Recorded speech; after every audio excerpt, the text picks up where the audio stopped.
എമ്പുരാന് ബഹിഷ്കരണ ആഹ്വാനമോ? റിലീസായി 24 മണിക്കൂർ പിന്നിടുമ്പോൾ എമ്പുരാന് എന്ത് സംഭവിച്ചു? സോഷ്യൽ മീഡിയയിൽ വ്യക്തിപരമായി മോഹൻലാലിനും പൃഥ്വിരാജിനുമെതിരെ സൈബർ ആക്രമണം തുടരുകയാണ്. സിനിമയിൽ പറയുന്ന പൊളിറ്റിക്സ് ആണ് ആളുകളെ പ്രകോപിതരാക്കിയതെന്നാണ് വരുന്ന റിപ്പോർട്ടുകൾ. എന്താണ് ഇതിന്റെ പിന്നാമ്പുറം? മുരളി ഗോപി കൃത്യമായ രാഷ്ട്രീയമാണ് എമ്പുരാനിലൂടെ തുറന്നു പറഞ്ഞത്.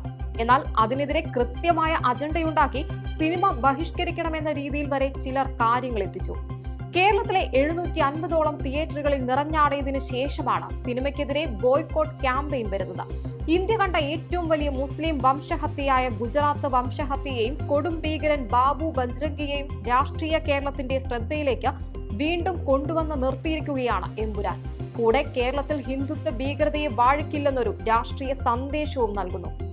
ഇതിനെതിരെ സമ്മിശ്ര പ്രതികരണമാണ് സമൂഹ മാധ്യമങ്ങളിൽ നിന്നും ഉയർന്നു വരുന്നത്. ചിലർ അതിനെ പിന്തുണയ്ക്കുമ്പോൾ ചിലർ ഇതുപോലെ ബഹിഷ്കരിക്കുന്നു. രാഷ്ട്രീയ നേതാക്കളും തങ്ങളുടെ അഭിപ്രായം പങ്കുവെക്കുന്നുണ്ട്.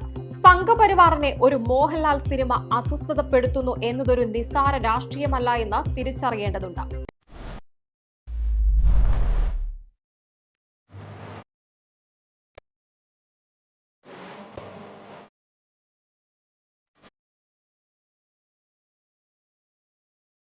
Hyper Alpha Eat Fashion.